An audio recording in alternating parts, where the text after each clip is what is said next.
రోజులు ప్రచారం చేశారు. ఇంకా గడిచిన 2-3 రోజుల్లో ఎలక్షన్ జరగబోతుంది. ప్రతి ఒక్కరూ ఓటు ఖచ్చితంగా వేయాలి. దాని స్వచ్ఛందంగా ఎలక్షన్ జరగాలి.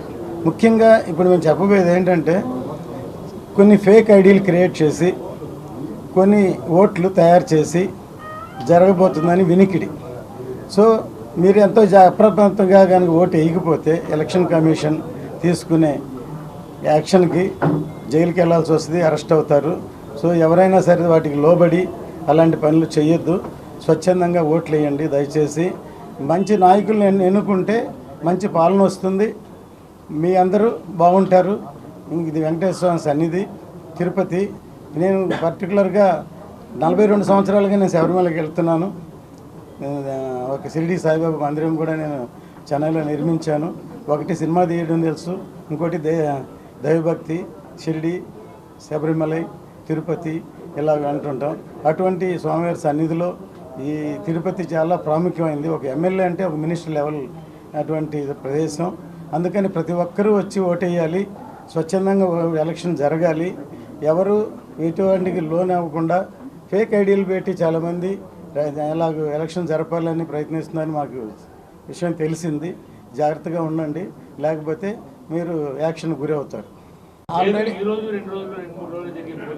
ఆల్రెడీ చర్యలు తీసుకుని కొన్ని ఓట్లు తొలగించడం జరిగింది.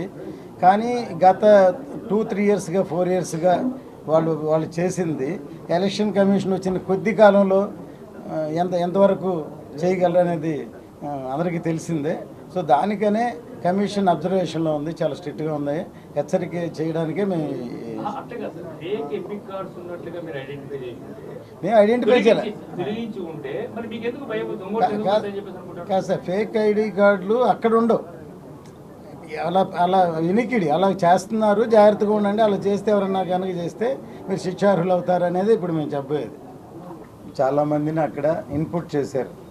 చాలామంది అక్కడ వెళ్ళి కళ్యాణ్ గారిని ఓడించాలని ఇంటికి ₹1,00,000 ఇస్తాం, మీరు ఎవరు వెళ్ళి ఓటు వేయొద్దు అంటున్నారు. ఇది కొత్త ఫార్ములా.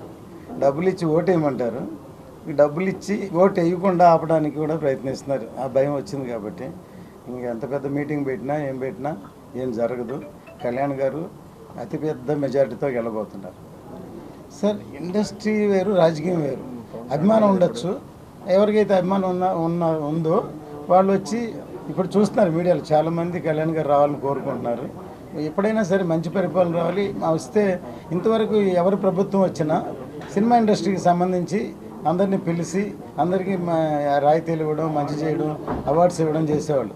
కానీ ఈ సీఎం వచ్చిన తర్వాత అసలు ఉన్నవి తీసేసి తక్కువ వాళ్ళకి కళ్యాణ్ గారు పాలిటిక్స్లో ఉన్నారని ₹10 టికెట్ అమ్మాలి, ₹20 టికెట్ అమ్మాలి, ₹10 మేము టిప్స్ కూడా ఇవ్వం కదా. ఇన్ని కోట్లు పెట్టి సినిమా తీస్తే అలా చూపించాలంటే ఆయనే డబ్బులు పెట్టి సినిమా తీసి ఫ్రీగా చూపించవచ్చు. ఫ్రీగా టికెట్ అన్నా కూడా టైం వేస్ట్ చేసి జనం థియేటర్కి రారు. సినిమా బాగుంటేనే ఎంటర్టైన్మెంట్ వస్తారు. సో అలాంటి ఇండస్ట్రీని తొక్కాలని ప్రయత్నిస్తే అది ఎవరు సినిమా ఇండస్ట్రీ హర్షించవు.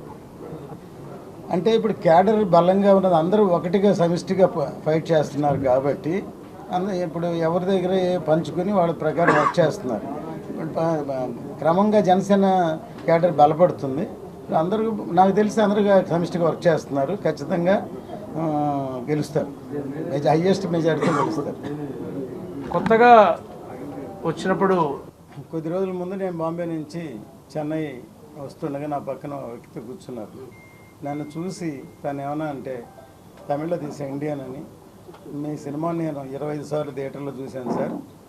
నేను ఒక ఎంప్లాయీని, నా లైఫ్ ₹1,500 మొదలుపెట్టి ఇవాళ నెలకి 25 లక్షలు ఎర్న్ చేస్తున్నాను. ఇంతవరకు 25 సార్లు ఆ సినిమా థియేటర్లో చూశాను. ఒక్క నయా పైసా కూడా నేను ఇంకా లంచం తీసుకోలేదు. ఇన్స్పిరేషన్ బై యువర్ ఫిలిం అని చెప్పి నాకు ఎంతో ఆనందం వేసింది. ఒక సినిమా ఒక మనిషిని ఇంత చైతన్యం చేసిందని. అలాగూ ఈ సినిమా రంగంలో ఎంటర్టైన్మెంటే కాకుండా మంచి సందేశాత్మక చిత్రాలని ఒకే ఒకడు, భారతీయుడు, కర్తవ్యం లాంటి ఎన్నో ఉత్తమమైన చిత్రాలు నిర్మించాను. ఇవన్నీ నిర్మించాలంటే మనలో కొంచెం భావాలు ఉండాలి. చిన్నప్పటి నుంచి నాకు మంచి దేశం గురించి, దేశభక్తి గురించి మంచి భావాలు. నా సంగతి పవన్ కళ్యాణ్ గారికి బాగా తెలుసు.